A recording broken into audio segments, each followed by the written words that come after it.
Welcome back to Open Line. We are having just a fascinating conversation with our panel tonight on HB 1944, a look at an obscene books bill going through the state legislature. Time is fleeting, so I want to pack in as much as we can. We have a call on line one. Nankosi is joining us here on Open Line. Go ahead. Yes, good evening, everybody. Hi there. Can you hear me? Sure can.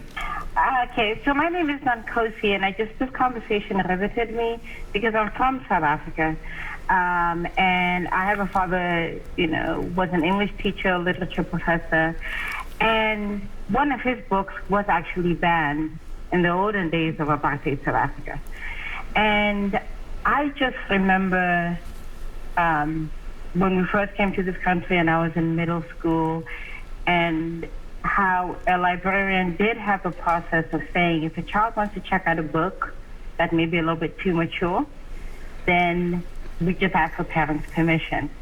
And my father was dead set against banning books, like I said, because, his book was banned. But finally, I just want to say I love librarians. Librarians are some of my best friends. It was a very important tool for me as a young adolescent girl. And I remember The Bluest Eye being a very important book for me because it began to teach me how to speak up about inappropriate behavior from adult males. So I appreciate the book and that conversation about that. And so finally, I don't want to take up too much time, but finally I just want to say that, one of the things that my father taught me before he passed away is that banning books is not about protecting the vulnerable or the feeble-minded or the weak that can't handle an idea. It's really about protecting the powerful into silence. And he spent his entire life getting books to children who couldn't necessarily afford an education. So I just wanted to say I appreciate this conversation, and I just wanted to add that international perspective.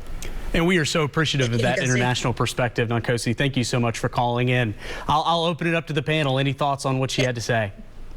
I have one thought that I think is important because one of the other things I did besides write books is run a nonprofit called Appalachian Literacy Initiative that seeks to give rural Appalachian low-income students greater access to books. And that is because it's actually very hard to get access to books when you are a low-income kid, especially in a rural area. And I don't think that middle-class people often think that it's so hard. They think, well, if it's not at the school library, they can get it somewhere else. For an awful lot of Tennessee students, and please keep in mind that 46% of Tennessee public school children receive free lunch, their only avenue for books is the school library. Public libraries are great, but they can have barriers to access for low-income people and for kids in hard situations like foster care or homelessness. If we take away the books from the school library, there is no other option for an awful lot of our kids. Absolutely. Yeah, I just want to compliment the caller and thank the caller for sharing their own experience. Thinking about the political movements where book banning has been a central facet of it. So apartheid South Africa, we see the pictures of the book burnings in Nazi Germany. I mean, you can't really name a healthy political movement where there's been an effort to ban books.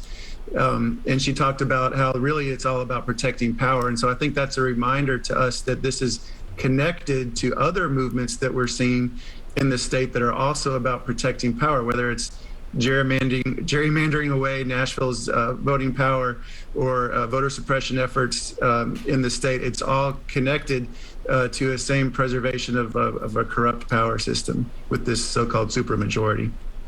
As her story go ahead. gave me chills to have that perspective of having her father's book banned and just knowing what that feels like and just speaking to it the way that she did, and her quote about how it protects the powerful. And so it's definitely something that I'm going to share. And I just also appreciate the love for librarians because, it's been a tough few weeks, and it was really nice to run into a former student at the grocery store the other day who recognized me as her former librarian from 2 or 3 years ago. And of course, she's not aware that this is going on right now in the state legislature, but she said, "I'm so glad to see you, and I'm so glad you were my librarian, and I always loved coming to the library." And it's like I got in the car and I cried, because that was like the nicest thing that had been said, you know, in a few weeks. There's been so many hurtful things. So she doesn't know how much she made my day, but it was wonderful. So I appreciate the support from the callers too.